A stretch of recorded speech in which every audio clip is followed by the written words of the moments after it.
परवेज की जुबानी वे सच्ची कहानी जिस पर डलता रहा था पर्दा, आज उठेगा उसी पे गर्दा। ये है परवेज यूनियन का जिम्मेदार, अली अहमद कवाड़ी का है खास एक अच्छा वाला यार। वी के बशीर नहीं करता बिना सबूत के तकरार, यही है पत्रकार का अधिकार, इसलिए कहता हूँ इन दलालों से रहिए होशियार। लेकिन उस टाइम मेरे पास यूनियन थी, आपने खबर लगाई थी, वो खबर लगाई थी बात को आपने। हाँ तो मैंने कब भेजी आपको? नहीं, खबर जो लगाई थी आपने शाजिया के नाम से जो अकाउंट से एक्सपर्ट डाली थी। जी जी जी। अभी तो डाली थी आपने, उस टाइम यूनियन तो मेरे पास ही थी। पत्रकार भाई से यार, तो आप जाके बैठ के उनसे बात करते, बोले आप पैसे लेकर आते हो, क्यों लेकर आते हो, कैसे लेकर आते हो? हमसे पूछने के बजाय आप उनसे बात करो पहले जाके। ये बात आपकी माकूल है मेरे अजीज भाई, बिल्कुल आपकी बात सच है। आप खबर लगाओगे, बोले कहाँ से बताई थी, बोले वहाँ से पता चला, उनसे पता चला। नहीं अल्लाह ना करे, मैं आपसे बात करके मैं आपका नाम क्यों लूँ? वहाँ के लोगों ने बताया, इसलिए हम आपको बता रहे, तो आप बोला वो लोग हमारे मुखालिफ हो जाएंगे, बोले आपने बता दिया हमको। नहीं मेरे भाई, मैं आपसे बात कर रहा हूँ तो मैं उनसे कैसे कह दूंगा? या आप चलो मैं बता दूँ आपको मेरा नाम ना भी लो, बोले वहाँ के लोगों से पता चला इतने पैसे जा रहे हैं जी। नहीं मेरे जमीन मतलब ये है कि वो आएंगे, वो कहेंगे भाई और को पता थोड़ी है, तुम्हें तो बताया, तुम ही तो पैसे देते हो, तो इसका मतलब आपने बताया, बात तो वहाँ की वहीं पहुँचेगी। हाँ, नाम आपका आएगा मतलब कहने का, लेकिन मेरे अजीज भाई मैं आपका नाम खोलने के लिए, नाम बताने के लिए आपसे बात नहीं कर रहा। मैं किसी का खौफ नहीं करता, मैं सच दिखाता हूँ। इनके अंदर हिम्मत क्यों नहीं है खबर लगाने की? जी परवेज भाई, काम चल रहा है किसी के जरिए से जी। अब ज्यादा फर्जीदा डालता तो वो सिस्टम भी थोड़ी कर लेगा, फिर वो तो मना कर देगा, बोले सब तुम खुद ही फर्जीदा कर रहे हो आपस में। चलो ये अच्छा, ये तो बताओ इन्हें इफ्तिखार को जो रुपए जाना जा कितने रहे इन लोगों को? बार बार एक ही बात क्यों पूछ रहे हो मुझसे फोन पे? आप मुझसे बात आके बैठ के बात कर लीजिए वहीं पूछ लीजिए। भाई मैं तो एक मोहब्बत में मेरे अजीज भाई अपने आपसे मालूम करता कि मतलब क्या है, ये मैं पूछना चाह रहा हूँ आपसे जी। से आप यहाँ पे आए, बैठ के बात करें आराम से, चाय वाय ले तब बैठ के बात कर लेंगे हम आपसे। नहीं मैं तो नहीं आ रहा, मतलब कहना मुझे क्या जरूरत पड़ी बात करने की? बात करेंगे वो लोग जो रुपया खाते हैं, मुझे क्या जरूरत पड़ रही है कि बात करूँगा मैं आपसे? भाई जो रुपया खाएगा वो बात करेगा, मेरा क्या मैटर है रुपये? परवेज भाई मेरा कोई पैसों का मैटर नहीं मेरे भाई, मैं तो जानकारी के लिए अपने भाई से एक जानकारी के लिए फ़ोन किया मैंने। जानकारी के लिए आपने फोन किया है, बात ठीक है आपकी, लेकिन आप उनसे भी तो बात करो। किस? नहीं जानकारी आपको मिली, पैसा वो खा रहे हैं, कैसे खा रहे हैं, तो उनसे बात करो ना, आप क्यों ले रहे हो पैसे? आपको ये बनता कि बेवजह में जाके वहाँ पर क्यों ले रहे हो आप, कितने ले रहे हो? नहीं तो मैं जब मतलब कहने का भाई, मैं जब ही तो मतलब उनकी खबर लगाऊं कि मुझे कम से कम यकीन तो हो कि हाँ लोग ये लोग रुपये ले रहे हैं, जब ही तो मैं खबर लिखूंगा अखबार में। इन लोगों का जो रोजी रोटी चल रही है वो जरूर खत्म हो जाएगा, ये तलबात इन लोगों का काम जरूर खत्म करा देंगे। मतलब किन लोगों का काम खत्म करा देंगे? जो काम चल रहा है यहाँ पे जी, आप उनकी रिपोर्ट लगाओ, वो कुछ आपके लिए करें, फिर वो इधर को बवाला हो तो हासिल वसूल ये कि काम लोगों का बंद हो जाएगा। बेचारे जो गरीब तबके के लोग हैं, जो रोज के खाने कमाने वाले हैं, उनका तो काम रोजी रोटी छीननी है। मैं खबर लगाने के बाद लोगों को फ़ोन नहीं करता हूँ, मैं पैसे नहीं लेता हूँ किसी, मैं खबर दिखाता हूँ। इनके अंदर हिम्मत क्यों नहीं है भाई? परवेज भाई बकौल आपके एक बात बताइए, गरीब आदमी, मजदूर आदमी अपने बच्चे का पेट पालने के लिए मेहनत कर रहा है, वो मेहनत करने वाला आदमी इन डकैतों को रुपया किस चीज़ का दे रहा है? सवाल यही तो है। किस चीज़ का दे रहा है कि फजीदा करने वाले हैं सब? नहीं, किस चीज़ का फजीदा करने वाले हैं? क्या इनके बाप की हुकूमत चल रही है? सब फजीदा करने वाले हैं, इस वजह से दे रहे हैं। नहीं, कोई आदमी आरोप लगाए, कोई एक आदमी ऐसा है ट्रांसपोर्ट नगर में जो ये कहते वी के बशीर रुपया लेना आया था, वी के बशीर रुपया लेता है? ट्रांसपोर्ट नगर वाले लोगों को ब्लैकमेल करते, रुपया लेते, तो ब्लैकमेल किस चीज़ के लिए कर रहे हैं ये बताइए? मेरी बात गलत हो तो ये बताइए परवेज भाई। तो बात गलत नहीं है आपकी बात सही है बिल्कुल, मेरा कहना मतलब वो नहीं है जी, आपकी बात बिल्कुल दुरुस्त है अपनी। बेवजह ब्लैकमेल करके पैसा क्यों ले रहे हो तुम किसी से?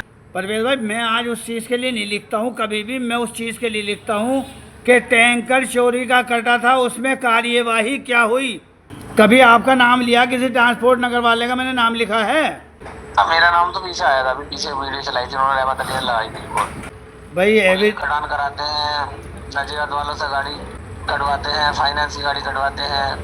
देखिए परवेज, रिपोर्ट लगाई थी उन्होंने पीछे, नहीं मेरे मतलब लगाया था, मेरा टीपी पे से फोटो लेके लगाया इन्होंने उसमें। अच्छा, नहीं परवेज भाई देखिए, हमारा मकसद आपको कॉल करने का सिर्फ इतना था, ना आपसे रुपए लेने का मतलब है, ना ही आपके ऊपर कोई प्रेशर बनाने का मतलब है। सिर्फ जानकारी के लिए मैंने किया था कि ये लोग रुपया जो ले रहे हैं, इफ्तिखार, रिजवान, विक्की, अयूब, ये किस चीज़ का ले रहा है? गरीब आदमी को खून पसीने की कमाई करने वालों को, मेहनत करने वालों को ब्लैकमेल किस नाम पे कर रहे हैं ये लोग? भाई क्या ट्रांसपोर्ट नगर में चोरियों को गाड़ी करते हैं जो ये लोग रुपया ले रहे हैं? क्या ट्रांसपोर्ट नगर में पहले अगर ये बात अली भाई से बात हुई आपके इस बारे में कि आपने शुरू जो करा था वो किस बात पे शुरू करा था?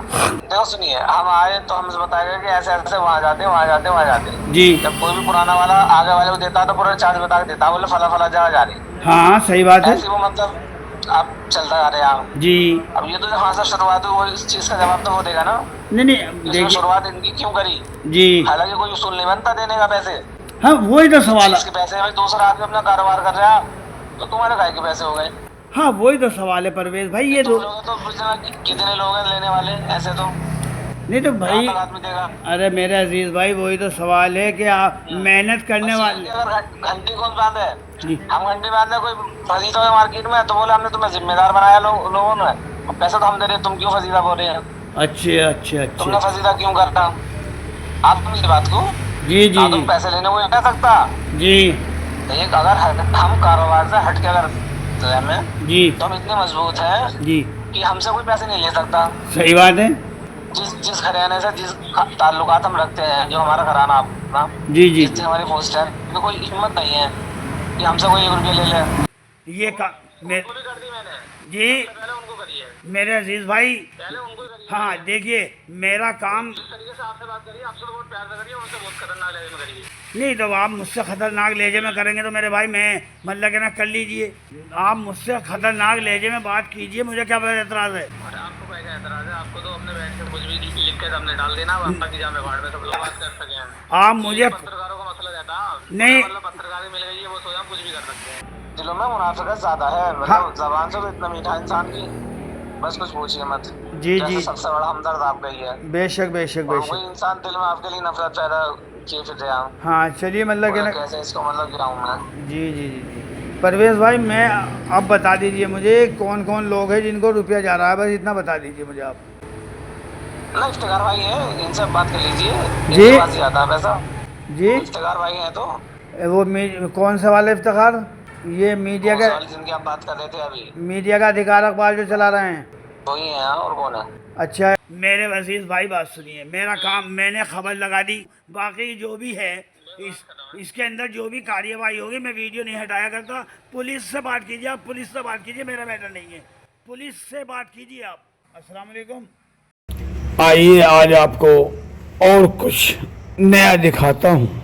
जिस वीके बशीर को आरोप पर आरोप लगाकर बदनाम किया गया, सुन लीजिए ट्रांसपोर्ट नगर में बैठे हुए परवेज की जुबानी कि ट्रांसपोर्ट से रुपया लाता कौन है और वसूली करता कौन है। एक ट्रांसपोर्ट ही नहीं, महानगर मुरादाबाद के हर इलाके से ये गिरोह अवैध वसूली करता है। परवेज की जुबानी सुनिए, और परवेज के सहयोगी महराज हों चाहे अली अहमद कबाड़ी हों, ये लोग बड़े चालाकी के साथ अपने कार्यों को अंजाम दे रहे हैं, और परवेज तो धमकाता भी है कि हमारा कोई कुछ नहीं बिगाड़ सकता। सच तो मैं काफी समय से कहता आ रहा हूँ, लेकिन मेरे सच को दबाया जाता रहा है और एकजुट होकर मुझे झूठा साबित करते रहे हैं, और एकजुट होकर मुझको झूठा बताया गया है। अब सवाल ये है, अब देखना ये होगा कि दलाली खाने वाले लोगों को पत्रकार कहा जाए या दलाल कहा जाए। जो लोग दलाली खा रहे हैं, ले रहे हैं, अवैध वसूली कर रहे हैं और अपना आप को इज्जतदार कहलाते हैं, ऐसे लोगों को मैं दलाल लिखूं, बोलूं या पत्रकार कहूं? पत्रकार का मतलब बहुत ऊंचा होता है, पत्रकार बड़ा नाम है, पत्रकार का मयार बहुत ऊंचा है, पत्रकार का काम बहुत अच्छा होता है। पत्रकारिता का चोला पहनकर इसकी आड़ लेकर अवैध वसूली नहीं किया करते, महीना नहीं लिया करते, वे खबरों को दिखाया करते हैं। ये रुपया लेने वाले लोग खुद को पत्रकार बताते हैं, खुद को पत्रकार का दावा पेश करते हैं। वी के बशीर को कहते हैं फर्जी पत्रकार है, इसने गंदगी फैला दी है। जब से वी के बशीर मैदान में आया है इसने गंदगी फैला दी है। ये कोई पत्रकार नहीं है, फर्जी है। मेरे भाइयों, मेरे दोस्तों, अगर अवैध वसूली करने वाले पत्रकार कहला सकते हैं तो एक सच लिखने दिखाने वाला पत्रकार क्यों नहीं कहलाया जाता? उसे लोग पत्रकार क्यों नहीं मानते? मैं जानना चाहता हूँ। वी के बशीर इनकी तरह दलाल हो जाता, वी के बशीर इनके साथ हो जाता, वी के बशीर इनके कहने पर चलने लगता तो कोई बुराई नहीं थी, इनका सहयोग लेता कोई कमी नहीं थी, कोई परेशानी नहीं थी। वी के बशीर इनके साथ नहीं रहा, इनकी बातों में नहीं आया, वी के बशीर गलत हो गया। वी के बशीर ने इनका सहयोग नहीं लिया तो वी के बशीर गलत हो गया। वी के बशीर सहयोग अगर लेगा तो शासन पे शासन का लेगा। वी के बशीर को अगर सहयोग चाहिए तो शासन पे शासन का चाहिए, सच्चे ईमानदार पत्रकारों का चाहिए। वी के बशीर को इनका ना सहयोग चाहता था, ना आज चाहिए, ना कभी जरूरत पड़ेगी। वी के बशीर को अगर सहयोग की जरूरत पड़ेगी तो शासन पे शासन की पड़ेगी। वी के बशीर को अगर सहयोग लेना होगा तो ईमानदार पत्रकारों का लूंगा, शासन पे शासन का लूंगा। वी के बशीर इन लोगों की बातों में नहीं आया, इनके इशारों पर नहीं चला, इसीलिए वी के बशीर को इन लोगों ने साजिश करके उजाड़ दिया। इतना सताया गया, इतना परेशान कराया गया कि मेरे परिवार को पलायन करना पड़ गया। यहाँ तक कि मेरी बेटी को पीटा गया, मेरी बीवी को पीटा गया, जुल्म पर जुल्म कराते रहे। लोग खामोश रहे, मेरा परिवार लुटता रहा, पिटता रहा, सब लोग खामोश रहे। शासन प्रशासन से मदद मांगता रहा लेकिन किसी ने मेरी मदद नहीं की। और एक ब्याजी पुलिस कर्मी की हाल लेकर कहाँ थे वो सारे पत्रकार जो अपने आप को पत्रकार कहते हैं? कहाँ थे वे ईमानदार पत्रकार कि जो एक परिवार के साथ जुल्म हो रहा था वो सब तमाशा देख रहे थे? ट्रांसपोर्ट नगर में 13 अगस्त 2023 को चोरी का टैंकर काटा गया था, जिसके बदले 2,40,000 रुपए लेकर मामले को खत्म कर दिया गया था। और साथ में थाना मंझोला की पुलिस को बराबर गुमराह किया गया था और गुमराह करते चले आ रहे हैं। ये अवैध वसूली करने वाले लोग थाना मंझोला को हमेशा से गुमराह करते आ रहे हैं और फिर बदनाम करते हैं ये लोग पुलिस विभाग को। पुलिस विभाग से मैं विश्वास करता हूँ, यकीन रखता हूँ कि मेरे सच को अपने संज्ञान में लें और इन अवैध वसूली करने वालों के खिलाफ कार्यवाही करने के आदेश पारित करें। मैं विश्वास करता हूँ मुरादाबाद के आला अफसरों से कि इस विषय की ट्रांसपोर्ट नगर की निष्पक्षता के साथ जांच कराई जाए और कॉल डिटेल चेक की जाए कि कौन कौन लोग इन कार्यों में लिप्त हैं। वे कौन लोग हैं, वे कौन से बड़े चेहरे हैं जो ट्रांसपोर्ट नगर में अवैध तरीके से गाड़ियों का कटान करा रहे हैं। ये मामला मैं 2 साल से बराबर कहता आ रहा हूँ, गुहार करता आ रहा हूँ, लेकिन ये अवैध वसूली करने वाले लोग मुझे गलत साबित करके और पुलिस को गुमराह करते रहे हैं और बदनाम करते रहे हैं पुलिस विभाग को। ऐसे लोगों को पत्रकार कहते हुए बड़ी शर्म आती है।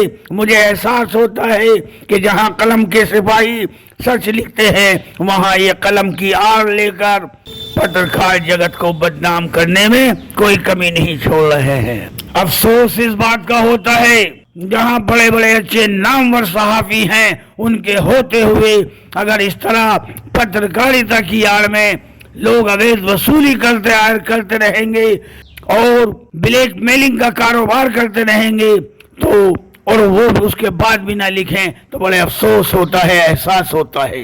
ऐसे ऐसे सहाफी हैं, ऐसे ऐसे सच्चे कलम के सिपाही हैं जिनके लिखे हुए पर जमाना फख्र करता है, जमाना खुशियां मनाता है कि सहाफी हो तो ऐसे हों, लेकिन उनकी खामोशी अफसोस होता है। आप सुन लीजिए ट्रांसपोर्ट नगर में परवेज नाम के व्यक्ति हैं, मेराज साहब है, अली अहमद कहूँ या हाफिजी कहूँ, ये भी मैं सोचने पर मजबूर। अली अहमद साहब इनके मुखिया हैं, उनके संरक्षण में गाड़ियों का कटान होता रहा है। उससे पहले शकील साहब थे, उनके संरक्षण में गाड़ियों का कटान होता रहा है। शकील साहब के संरक्षण में चोरी का टैंकर कट रहा था, जिसकी मैंने जाकर वीडियो बनाई थी। मैंने काफी कहा, बहुत कोशिश की कि इसका खुलासा होना चाहिए, इससे पर्दा उठना चाहिए, लेकिन पैसे के सामने सब कुछ दबता चला गया और ये लोग पुलिस को गुमराह करते रहे और कहते रहे वी के बशीर झूठे इल्जामात लगा रहा है। मामले को खत्म करवा दिया, पुलिस को गुमराह करते रहे। आज फिर देख लीजिए कि ट्रांसपोर्ट नगर में अवैध गाड़ियों का कटान चल रहा है, ये रुकने को तैयार नहीं है। जो काम मेरठ में हुआ करता था, आज ये काम मुरादाबाद में हो रहा है। अगर आला अफसर इसका संज्ञान नहीं लेंगे तो ये काम और बहुत बुलंदियों तक पहुंच जाएगा। कमजोर लोगों की गाड़ियां खत्म होती रहेंगी। अब वो गाड़ियां कहाँ चली जाती हैं कोई मालूम करने वाला नहीं है। कौन सी गाड़ियां कट रही हैं कोई पूछने वाला नहीं है। फाइनेंस की गाड़ी को काट दिया जाता है, कोई कहने वाला नहीं है। गाड़ी के कागज खत्म हो गए, इस आड़ में गाड़ी काटी जा रही है, कोई मालूम करने वाला नहीं है। आखिर ये सब हो क्या रहा है? ये हो रहा है सिर्फ उन लोगों की वजह से जो दलाली ले रहे हैं, जो अवैध वसूली कर रहे हैं। इनके हौसले बुलंद हैं तो क्यों हैं? क्योंकि बड़े बड़े चेहरे इनकी मदद करने वाले हैं। परवेज साहब ने तो यहाँ तक कह दिया, मैं उस चीज को वीडियो में नहीं जोड़ पाया हूँ क्योंकि सभी की इज्जत का ख्याल रखना पड़ता है। परवेज साहब ने यहाँ तक कह दिया कि हमें ऐसे इंसान की मदद हासिल है कि जो बहुत अच्छी पावर रखता है। मौजूदा सरकार के एक लीडर का नाम उस परवेज ने लिया कि हमें किसी ऐसे आदमी की मदद हासिल है, हमारा कोई कुछ नहीं बिगाड़ सकता। मुझे अफसोस होता है, शर्म आती है कि ये लोग अपने मफाद के लिए पॉलिटिकल लोगों को भी बदनाम करते हैं। मौजूदा सरकार में बैठे हुए एक लीडर को ये बदनाम कर रहा है, मैं उसका नाम तो नहीं खोलूंगा। भाजपा सरकार के मौजूदा लीडर को बदनाम करने से भी ये आदमी गुरेज नहीं करता है। ये कहता है हमारा कोई कुछ नहीं बिगाड़ सकता। इस परवेज के सामने, इस मेराज के सामने, इस अली अहमद कबाड़ी के सामने हर कोई बौना नजर आ रहा है। आखिर इसके पीछे कारण है तो क्या है? कारण सिर्फ ये है कि रुपयों की गड्डियों के सामने हर बार पर्दा डाला जाता रहा है और पुलिस को गुमराह किया जाता रहा है। पुलिस विभाग दुकानों जाकर ये नहीं देखेगा कि क्या हो रहा है। पुलिस विभाग को मालूम है तो सिर्फ ये है कि गरीब लोग, मजदूर लोग ट्रांसपोर्ट नगर में अपनी दुकानें खोले बैठे हैं। पुलिस विभाग को क्या मालूम है कि ये लोग अवैध तरीके से गाड़ियों का कटान कर रहे हैं। पुलिस को गुमराह किया जा रहा है, पुलिस के साथ आंख में चोली कर रहे हैं। अब क्यों कर रहे हैं ये एक बड़ा सवाल है। आखिर वे कौन से चेहरे हैं, वे कौन लोग हैं जो इनकी मदद कर रहे हैं और ये तानाशाही के साथ ट्रांसपोर्ट नगर में गाड़ियों का कटान कर रहे हैं। मुझे धौंस दी जाती है कि आप जो कर सकते हो कर लो, हम आपको बंद करा देंगे। हम जहां इतना रुपया खर्च करते हैं, 2-4 लाख रुपया आपके नाम का भी सही, आपको हम ऐसा फंसवा कर रहेंगे, ऐसी सजा दिला देंगे कि आप 10-20 साल जेल से भी वापस नहीं आओगे। अफसोस होता है, अगर सच लिखें, सच दिखाएं, सच कहें तो हमें जेल में बंद करा देने की धमकी है, हमें जान से मरवा देने की धमकी है, हमें उजाड़ देने की धमकी थी जो हमारे साथ करके दिखा दिया। हमको उजाड़ दिया गया, हमारे परिवार को उजाड़ दिया गया। कोई कहने वाला, कोई सुनने वाला नहीं था। सच्चाई क्या कही, हमारे परिवार को ही उजाड़ दिया कि एक कुंवारी बच्ची को पुलिस उठाकर चौकी ले जाके पीटती है, कोई मालूम करने वाला नहीं है। अफसोस होता है 9 फरवरी 2024 के दिन को याद करके, अफसोस होता है 13 अगस्त 2023 को याद करके कि पुलिस विभाग के होते हुए भी आज तक कोई जांच नहीं हुई। ये मुझे बहुत अफसोस होता है। फिर अपने दिल को समझाता हूँ कि पुलिस विभाग क्या करे जब पुलिस विभाग को गुमराह करने के लिए लोगों की कमी नहीं है। उन लोगों को मैं पत्रकार नहीं कहता, और आज भी नहीं मानता। पत्रकार मैं उसी को मानता हूँ जो खबरों को दिखाता है, जनहित की खबरों को लिखता है, जो समाज में होने वाली बुराइयों को उजागर करता है, जो भ्रष्टाचार के खिलाफ लिखता है, मैं उसको पत्रकार कहता हूँ, उसी को पत्रकार मानता हूँ। उन लोगों को पत्रकार नहीं मानता जो लोग अवैध वसूली कर रहे हैं, जो लोग रुपया बटोर रहे हैं, पत्रकारिता का चोला पहनकर पत्रकार जगत को बदनाम कर रहे हैं। उसके बाद भी कोई इनके खिलाफ लिखने को तैयार नहीं है। मेरा किसी से जाति मामला नहीं है, मेरा इन पत्रकारों से कोई जाति मामला नहीं है।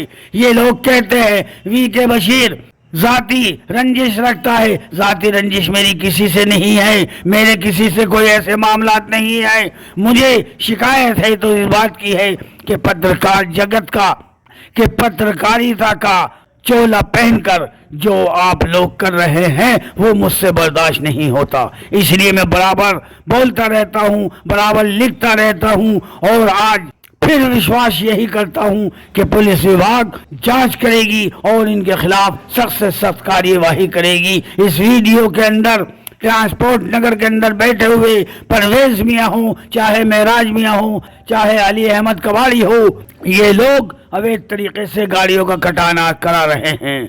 ये लोग अवैध तरीके से गाड़ियों का कटान करते आ रहे हैं। इनकी जांच होनी चाहिए, इनके नंबरों की कॉल डिटेल चेक होनी चाहिए, कौन कौन लोग इनके संपर्क में हैं, कौन लोग हैं जो इनकी मदद करते हैं। ये लोग अपने बचाव के लिए, अपना प्रेशर बनाने के लिए अनजान नेताओं के नाम लेते हैं, अपना भरम बनाने के लिए। ये लोग बड़े शातिर हैं। मैं परवेज मियाँ के वो अल्फाज वीडियो में नहीं बता सकता कि ये कौन से नेता का नाम ले रहे हैं और कहते हैं कि तेरा अंजाम खराब हो जाएगा, तू हमें जानता नहीं है हम क्या चीज हैं। भाइयों साथियों, ये देखिए कि बुरे काम करने वालों की दबंगई देखिए। उल्टा धमकाते हैं, उल्टा कहते हैं, परवेज साहब कहते हैं आप ट्रांसपोर्ट नगर आ जाइए, चाय पानी हो जाएगी, आपसे बैठकर बात हो जाएगी। मैं क्यों जाऊंगा ट्रांसपोर्ट नगर? मेरा मतलब क्या है इनसे कि मैं इनके पास जाऊं और इनसे बैठकर बातचीत करूं और इनके पास बैठकर चाय नाश्ते करूं? मेरा मतलब क्या है? ये काम पुलिस विभाग का है। पुलिस विभाग जांच करे और कार्यवाही करे। ये पुलिस विभाग की जिम्मेदारी है, मेरी जिम्मेदारी नहीं है। शर्म आती है इन लोगों के ऊपर जो पत्रकार बताते हैं। ये एकजुट बनाकर इन्होंने एक गिरोह बना रखा है। इस शहर मुरादाबाद के अंदर इन लोगों के ग्रुप बने हुए हैं। इनका एक आका कहीं बैठा हुआ है, इनका एक आका कहीं बैठा हुआ है। ये लोग ग्रुप बनाकर गलत हवा फैलाते हैं। ये लोग फोन कर करके मेरे बारे में गलत संदेश देते हैं कि वीके बशीर आज ऐसा कर रहा है, वीके बशीर पत्रकारों को बदनाम कर रहा है। अरे क्यों हार लेते हो पत्रकारों को बदनाम करने की? वीके बशीर पत्रकारों को बदनाम नहीं करता है, वीके बशीर पत्रकारों का सम्मान करता है। वीके बशीर अगर बुरा कहता है उन लोगों को कहता है जो पत्रकारिता का चोला पहनकर उसकी आड़ लेकर अवैध वसूली कर रहे हैं। मैं सच्चे अच्छे ईमानदार पत्रकारों को कैसे बुरा कह सकता? मैं शासन प्रशासन को एक शब्द भी कैसे गलत बोल सकता हूँ? मेरी हैसियत क्या है, मेरी औकात क्या है? मैं शासन प्रशासन का सहयोग करने वाला हूँ, सम्मान करने वाला हूँ। मैं इसीलिए आज बर्बाद हुआ बैठा हूँ। शासन प्रशासन का सम्मान करता चला रहा हूँ, इसीलिए बर्बाद होकर पलायन करके अन्य जनपद में जाकर रहने लगा हूँ। अगर मैं शासन प्रशासन का सम्मान करने वाला नहीं होता, जिस तरह मेरे परिवार को दलालों ने उजड़वा दिया है, मैं इसका विरोध करता। लेकिन नहीं, मैं कानून का मानने वाला था, कानून का मानने वाला हूँ। मैं कानून से उम्मीद रखता हूँ कि मुझे एक ना एक दिन न्याय जरूर मिलेगा। मैं शासन प्रशासन का सम्मान करने वाला हूँ, सहयोग करने वाला हूँ।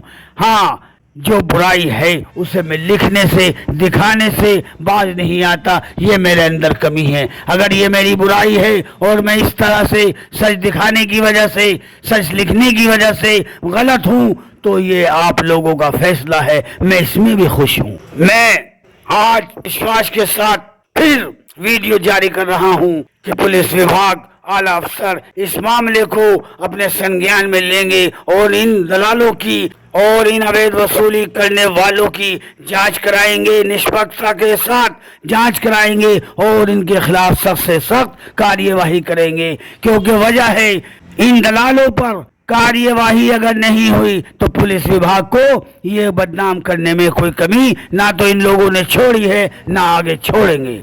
मैं हाथ जोड़कर मुरादाबाद के आला अफसरों से, थाना मंझोला से गुहार करता हूँ कि ट्रांसपोर्ट नगर में जो अवैध तरीके से गाड़ियों का कटान हो रहा है इसको रुकवाइए, इसको रुकवाइए। बस आप लोगों से यही गुजारिश है। अगर मैं किसी जगह गलत हूँ, वीके बशीर का कहीं रिकॉर्ड मिल जाता है कि वीके बशीर रुपए की वसूली कर रहा है, वीके बशीर अवैध कार्यों के नाम पर रुपया बटोर रहा है, तो आप जो चाहे वो सजा दें। वीके बशीर हर वक्त तैयार है, आपके साथ शासन प्रशासन के सामने सर झुकाकर खड़ा हो जाएगा।